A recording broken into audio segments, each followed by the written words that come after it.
Before you begin, remove the base enclosure, battery, speakers, M.2 solid-state drives, thermal module, DC-in module, motherboard, and CU plate.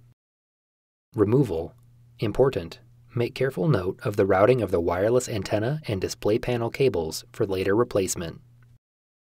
Remove the wireless antenna cables from the routing channel on the top cover.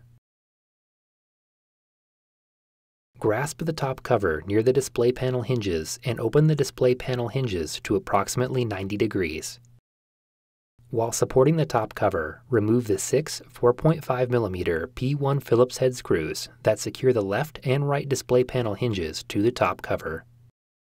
Slide the top cover off of the display panel hinges and remove.